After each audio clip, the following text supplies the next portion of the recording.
Municipal elections के अंदर basically आप अपनी सिटी के या टाउन के जो रिप्रेजेंटेटिव्स होते हैं उनको इलेक्ट करते हैं या उनको वोट देते हैं। वो लोग भी यहाँ पे वोट दे सकते हैं जो किसी और कंट्रीज़ हैं, मतलब ईयू से नहीं है या फिनिश सिटीज़न नहीं है, लेकिन उनको फिनलैंड में कंटिन्यूसली रहते हुए 2 साल हो गए।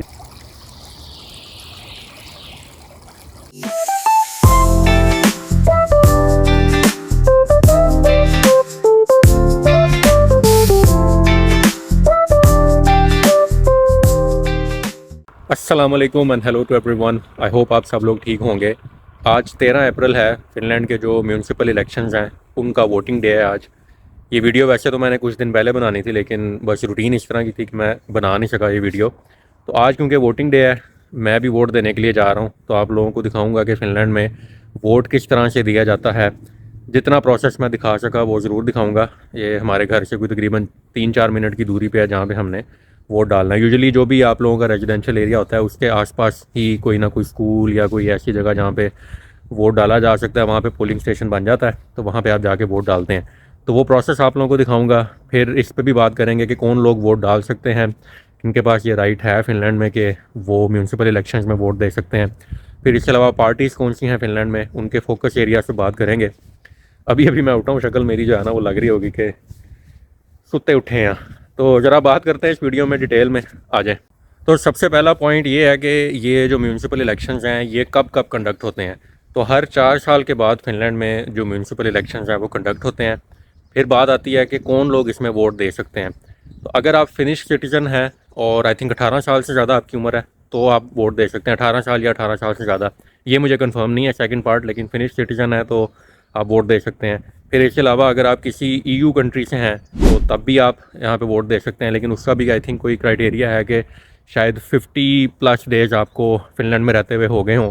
फिर तीसरे नंबर पे वो लोग भी यहाँ पे वोट दे सकते हैं जो किसी और कंट्रीज़ हैं, मतलब ईयू से नहीं है या फिनिश सिटीज़न नहीं है, लेकिन उनको फिनलैंड में कंटिन्यूसली रहते हुए 2 साल हो गए हैं, तो वो लोग भी यहाँ पे वोट दे सकते हैं। इवन अगर आप स्टूडेंट भी हैं यहाँ पे और कंटिन्यूसली आपको 2 साल हो गए हैं फिनलैंड में रहते हुए, तो आप म्यूनसिपल इलेक्शन के अंदर वोट दे सकते हैं। तो इन म्यूनसिपल इलेक्शंस के अंदर बेसिकली आप अपनी सिटी के या टाउन के जो रिप्रेजेंटेटिव्स होते हैं उनको इलेक्ट करते हैं या उनको वोट देते हैं।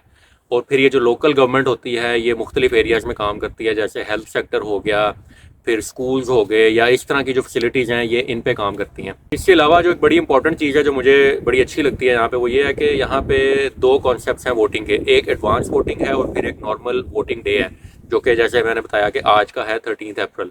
लेकिन इससे पहले एडवांस वोटिंग का भी कॉन्सेप्ट है, वो 2 अप्रैल से लेके आई थिंक 9 अप्रैल तक एडवांस वोटिंग का टाइम होता है। वो बेसिकली रखा इसलिए जाता है कि जो एक्चुअल वोटिंग डे है उस पर इतना ज़्यादा रश ना हो, क्योंकि हर बंदे की रूटीन अपनी है, कोई काम पे जाता है, किसी का बिजनेस है, किसी की पढ़ाई है, किसी ने ट्रैवल करना है। तो इसलिए एडवांस वोटिंग का कॉन्सेप्ट जो है वो इंट्रोड्यूस करवाया जाता है यहाँ पे कि अगर आप वोटिंग डे वाले दिन बिजी हैं या नहीं आ सकते फॉर एग्जांपल, तो आप एडवांस वोटिंग के थ्रू अपना वोट स्टिल कास्ट कर सकते हैं, जो कि बड़ी अच्छी चीज़ है। तो अब बात कर लेते हैं पार्टीज़ के ऊपर। कुछ 4-5 पार्टीज़ हैं जिनका मुझे पता है या मोस्टली लोगों को पता है, ज़्यादा का मुझे भी आइडिया नहीं है। तो अभी जो मैं आप लोगों को बेसिकली चीज़ बताऊंगा या इन्फॉर्मेशन दूंगा वो ज़्यादातर यही है कि उनका फोकस एरिया, इसमें कोई मेरा ऐसा पर्सपेक्टिव नहीं है। ये आप लोगों को ऑनलाइन भी उनका जो आप कह लें कि एजेंडा होता है या फोकस एरिया होता है वो आपको ऑनलाइन में मिल जाएगा। तो सबसे पहले नंबर पर आती है सोशल डेमोक्रेटिक पार्टी, जिसको SDP भी कहा जाता है हरूफ आम में। तो इनका फोकस होता है कि जो मुख्तलिफ वेलफेयर सर्विसेज हैं उनको प्रमोट करना। फिर इसके अलावा इनका एक और फोकस या एजेंडा ये भी होता है कि हमने इक्वल अपॉर्चुनिटीज़ प्रोवाइड करनी है सारे लोगों के लिए। तो ये SDP पार्टी है। फिर उसके बाद आ जाती है ग्रीन पार्टी। इसका नाम क्या था ग्रीन पार्टी का, विहरियात शायद, मुझे एग्जैक्टली याद नहीं है। तो इनका फोकस जैसे नाम से आप लोगों को अंदाज़ा होगा कि ग्रीन एनर्जी पे या सस्टेनेबिलिटी पे, ये इनका जो है ना वो फोकस एरिया होता है। फिर इसके बाद आ जाती है नेशनल कोएलिशन पार्टी, जिसको कोकूमुस भी कहा जाता है फिनिश ज़ुबान में, कोकूमुस।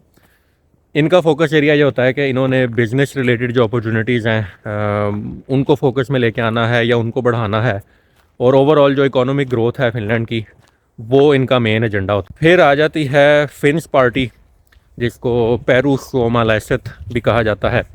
इनका मेन फोकस जैसे नाम से आप लोगों को अंदाज़ा होगा कि इमिग्रेशन रिलेटेड पॉलिसीज़ हो गई या नेशनलिज्म हो गया, वो इनका एजेंडा होता है। फिर इसके बाद आ जाती है लेफ़्ट अलायंस, ये ज़्यादातर काम करते हैं हाउसिंग के बेनिफिट्स पे और मुख्तलिफ जो सोशल एरियाज़ होते हैं उन पे ये काम करते हैं। तो ये कुछ इन्फॉर्मेशन थी जो मुझे है इन पार्टी के बारे में, तो वो मैंने ब्रीफली आप लोगों को बता दी है। मैंने भी जाना है वोट डालने के लिए, वो भी मैं आप लोगों को दिखाऊँगा।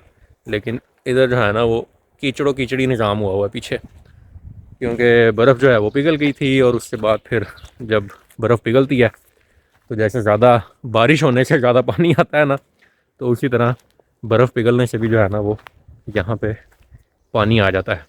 एक और टॉपिक इसमें वोट काउंट का भी ऐड किया जा सकता है। मुझे वैसे तो ज़्यादा उस पर नॉलेज या इन्फॉर्मेशन नहीं है, क्योंकि उसके लिए आई थिंक स्टैट्स का होना बड़ा ज़रूरी है।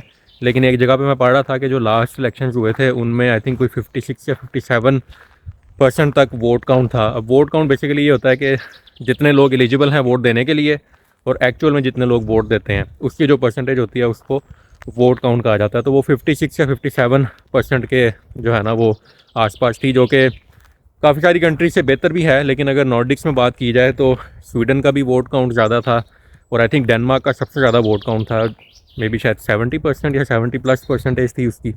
तो एक ये वाली बात भी इसमें ऐड की जा सकती है, लेकिन ऐड सेट के मुझे कोई इतना ज़्यादा इसके बारे में अभी नॉलेज नहीं है, लेकिन कभी बाद में इस पर बात करेंगे। तो टाइम अब हो गया, ज़रा चलते हैं जाके वोट डालते हैं। जितना प्रोसेस मैं आप लोगों को दिखा सका वो ज़रूर दिखाऊँगा। आ जाओ। तो ये है जी स्कूल जहाँ पे हमने वोट डालना है। तो इस तरह के बूथ लगे होते हैं अंदर, पार्टीज की इंफॉर्मेशन और कैंडिडेट्स के नंबर लिखे होते हैं। आपने इस कार्ड के ऊपर या इस बैलेट पेपर के ऊपर अपने कैंडिडेट का नंबर लिखना है जिसको आपने वोट देना है और बक्से में डाल देना है स्टैंप के साथ। तो अंदर मैं वीडियो नहीं बना सका क्योंकि ज़रा सूरत हाल थोड़ी सी डिफरेंट थी, छोटी जगह थी, रश इतना नहीं था। 2-3 मिनट में जो है ना वो काम हो गया। तो बहरहाल 1-2 क्लिप मैंने बनाए हैं, उसके थ्रू मैं आप लोगों को ब्रीफली बता दूंगा कि किस तरह बूथ अंदर लगा हुआ था और आपने सिंपल जाना है, आपके सामने सारी इन्फॉर्मेशन है, नंबर लिखना है और स्टैंप उसने लगानी है और आपने उसको बक्से में डाल देना है। तो वोट कास्ट कर दिया हमने। किसी अगली वीडियो में आप लोगों से गपशप लगाएंगे। अल्लाह हाफ़िज़।